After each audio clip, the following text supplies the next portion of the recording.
Bueno, perdón por el corte de video, se me tuve una pérdida ligera de la señal.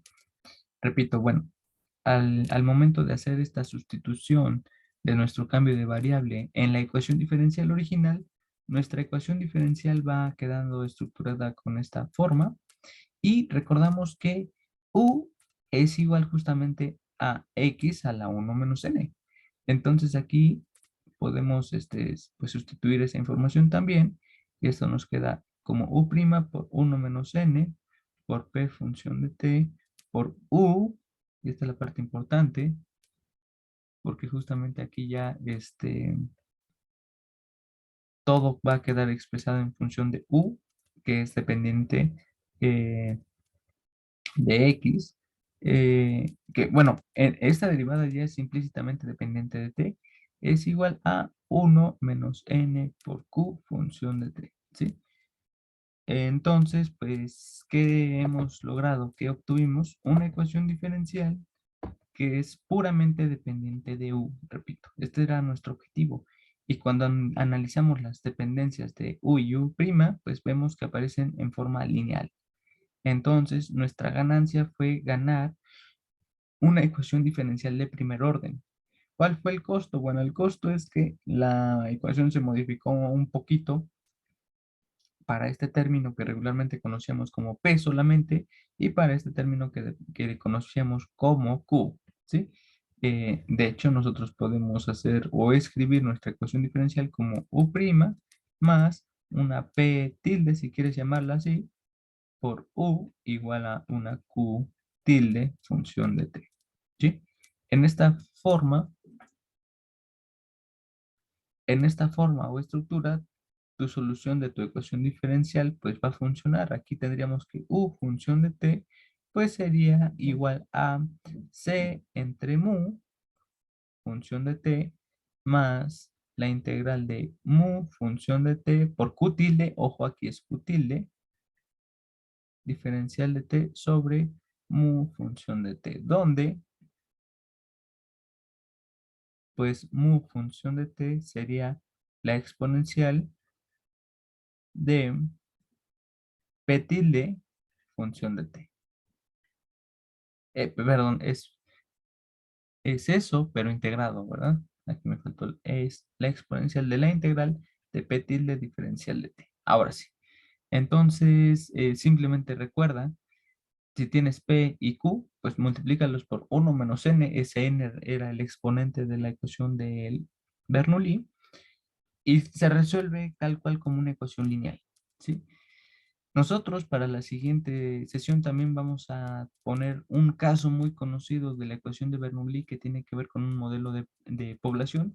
Y entonces, si tienes dudas o preguntas, por ejemplo, cómo puede implicar esto en la demografía, etcétera, etcétera, pues por supuesto que tus preguntas son bienvenidas. No aseguro responder todo porque no soy experto del área, pero pues encantado te puedo compartir un poco de lo que sea al respecto, ¿va? Entonces, eso es todo. Simplemente repito. Tenías tu ecuación de Bernoulli, vamos a ella. Esta es nuestra ecuación de Bernoulli.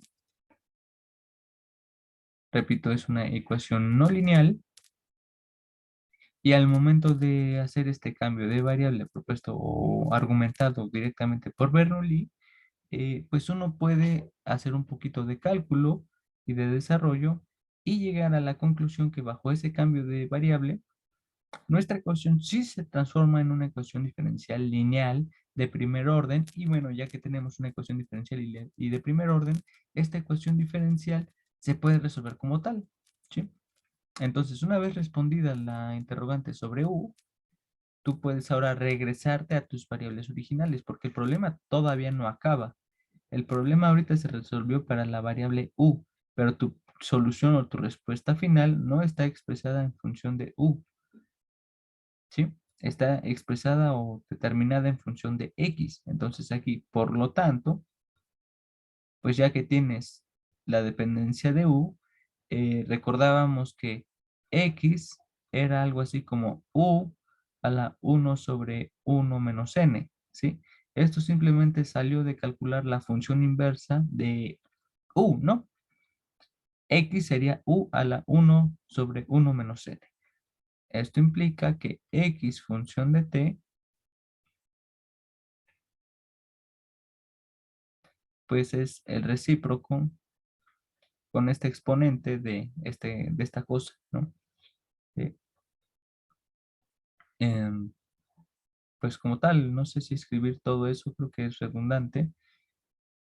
Creo que basta con expresar que eso es U función de T, que ya lo tengo ahí escrito arriba, elevado a la 1/1 menos N. Y repito, U función de T, pues es lo que resolvimos.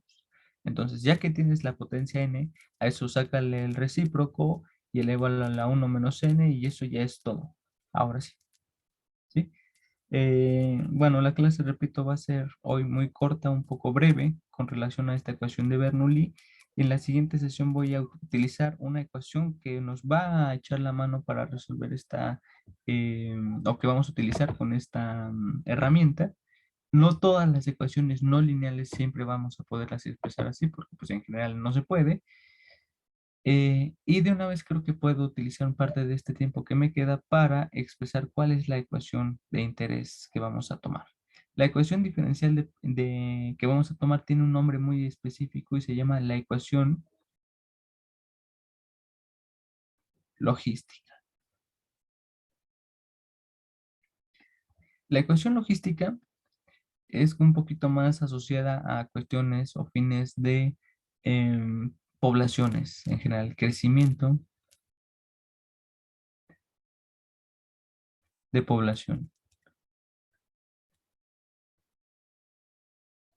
Y tú puedes preguntarte, oye, pero ¿qué no ya habíamos dicho que en algún momento del curso podíamos argumentar que la velocidad con la que crece una población siempre era proporcional a la cantidad de población que tenías estudiada? Y la respuesta es no, porque, bueno, o sea, no siempre. Esto implicaba la ecuación diferencial que escribiré, que es de n respecto de t igual a r por n, ¿no? Esta era nuestra relación y decíamos, ah, sí, bueno, cuando resuelves esta ecuación diferencial, la solución nos quedaba una exponencial y eso implicaría que pues la población en función del tiempo simplemente explota indefinidamente y eso es todo. Entonces, dada una población inicial n0, nuestra respuesta era para obviamente una r positiva, estamos hablando de crecimiento, pues simplemente nuestra solución era algo con una exponente, ¿no? Iba a ser algo así como n0 por e a la rt. Eso lo demostramos, lo vimos, lo argumentamos y en principio es válida, pero la vida no es así. De hecho, regularmente si haces este tipo de observaciones vas a ver que, por ejemplo, el caso de la pandemia o ciertos experimentos, la población no crece indefinidamente en forma exponencial, sino, o si fuera el caso, pues por ejemplo, para el caso de COVID, pues la población mundial ya habría sido contagiada desde hacía mucho tiempo ya, ¿sí? Eso no ocurre. Entonces, ¿qué tendríamos que hacer? Una opción sencilla, relativamente simple, es modificar nuestro modelo de estudio. ¿Cómo podríamos modificar nuestro modelo de estudio de una manera pues relativamente sencilla?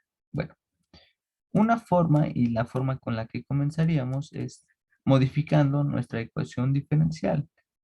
Podríamos argumentar que la derivada o el cambio de población en función del tiempo va a ser proporcional pues a alguna función llamada f que dependa de n.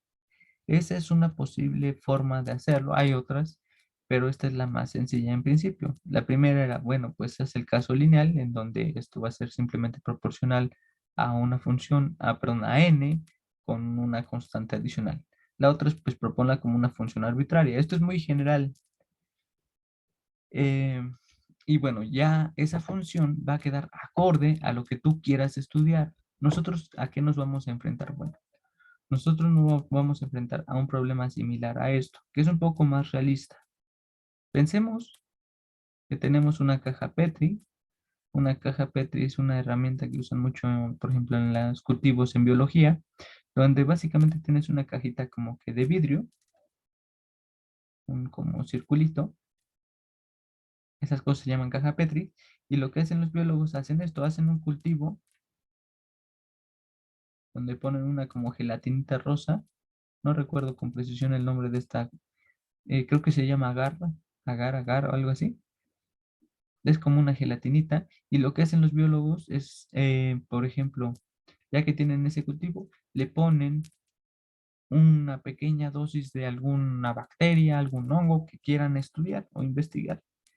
Y cuando investigan su población, lo que van haciendo es esto.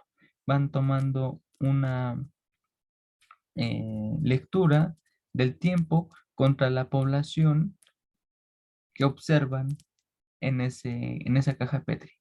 Este modelo que estoy ahorita planteando va a tratar de simular el comportamiento de lo que se observa pues en estas mediciones. Entonces vamos a crecer básicamente igual con una cantidad inicial y lo primero que vas a ver es que al principio del tiempo esto empieza a crecer en forma exponencial, ¿sí? El agar-agar o esa cosa rosa que pinté va a funcionar como una especie de alimento para nuestro cultivo, ¿sí? Entonces esto con el tiempo va a crecer exponencialmente, se va a llenar de este hongo o bacteria o lo que estén estudiando. Y lo que va a pasar con el tiempo es que van a alcanzar un límite en el que el tamaño, literalmente el espacio que está confinado, pues lo van a alcanzar, van a llegar a un límite por tamaño y también ese tamaño pues va a estar asociado concretamente a este caso a su población y al alimento que tenían. Entonces, una vez que ya lleguen a esa cantidad o ese tamaño, pues van a empezar a saturarlo, la población va a empezar a dejar de crecer porque justamente va a haber una cantidad que los va a limitar, que en este caso puede ser el alimento o el tamaño de su entorno. Esa población a la que lleguen se va a denominar como población crítica, ¿sí? Entonces, eh, sé que esto lo comencé ahorita argumentando con bacterias, con hongos, pero esto ocurre no solamente con este tipo de vida, también existe este problema pues en la población humana, por ejemplo. ¿Por qué? Porque nuestro planeta al final de cuentas es finito, estamos básicamente como en una esfera, no es una esfera, pero es lo más cercano a una esfera, y tiene recursos limitados. Somos una civilización como humanos, como organismos que están dentro de un planeta que tiene recursos y esos recursos son limitados, ¿no? No tenemos algo que sea ilimitado, desgraciadamente, y como humanos pues tenemos que ser conscientes de eso, ¿sí? Entonces, algo que nos vamos a tener que tomar o considerar en nuestro modelo va a ser alguna forma en la que podamos introducir esta cota, ¿sí? La respuesta no es muy difícil, la voy a plantear ahorita, y va a nacer de algo muy similar a nuestra ecuación de crecimiento exponencial. Simplemente vamos a tomar un coeficiente R multiplicado por la población. Esta primer parte, eh, pues habla del crecimiento exponencial, está más referida a este término, ¿sí? Y vamos a incluir un término adicional. Este término adicional nos va a hablar de esa cota, de esa restricción. ¿Cómo? Pues bueno, la primera parte va a tener que estar referida a alguna constante beta y esa beta la vamos a poner con un signo menos. De alguna manera esto nos va a frenar la población porque si le pusiéramos un signo más, lo que va a decir es, ok, si ya creces exponencialmente, pues si le pongo un signo más de esta cantidad, te va a aumentar, ayudar a crecer. Y si le pongo aquí otra cosa que sea con n cuadrada, n cúbica o lo que sea, o un seno o lo que sea, pues le puede dar comportamientos no lineales a nuestra dinámica. Y eso es lo que vamos a tratar de implantar. Pero nuestro signo aquí vamos a considerarlo como un número negativo porque lo que queremos es tratar de justamente reducir ese crecimiento. Entonces vamos a hacer un signo negativo y esta función que va a depender de n va a ser pues, un signo negativo y va a ser acompañada por un coeficiente o un término cuadrático, ¿sí? Podrías preguntarte, oye, ¿por qué es no lineal? ¿Por qué no tendría o no podría ser lineal? Bueno, si fuera lineal, tendrías algo así como r por n menos beta n. Y esto acabaría redundando en r menos beta por n, lo cual es un caso, pues, o sea, simplemente estás reestructurando R menos beta como otro parámetro R tilde y pues es lo mismo básicamente. Entonces una forma más avanzada de justamente limitar ese crecimiento es pensar que es un término cuadrático. Y esta ecuación que acabo de escribir se le conoce en la literatura y en este tipo de modelos como el modelo logístico o crecimiento logístico, ¿sí? Este modelo se puede resolver en forma continua, como lo vamos a hacer con el cálculo convencional, y también se puede utilizar un poquito de matemáticas discretas. Los comportamientos sí difieren cuando lo resuelves con una herramienta u otra, y nosotros nos vamos a concentrar obviamente con el que tiene que ver con el cálculo continuo, ¿no? Este, ¿Por qué expresamos esta ecuación diferencial? Bueno, esta ecuación diferencial la podemos escribir como n' menos r por n igual a menos beta n cuadrada. Esta cosa escrita así es una ecuación de Bernoulli, tal cual. Nada más que en lugar de llamarla x, pues llamamos aquí la variable dependiente como la variable n. Pero esta cosa, repito, es una ecuación de Bernoulli como tal, ¿no? Nada más que aquí la potencia que estoy investigando, estudiando, está definida y es n, ¿sí? Perdón, y es 12. Entonces, bueno, con esto creo que terminamos nuestra sesión el día de hoy. Voy a dejar grabada esta clase para que ustedes la puedan checar y pues de mi parte creo que sería todo. Nos vemos en principio el día de mañana martes, ¿vale? Cuídense mucho, tengan bonito día y les dejo subido estos videos. Recuerden que son dos partes, ¿va? Hasta luego, bonito día. Bye.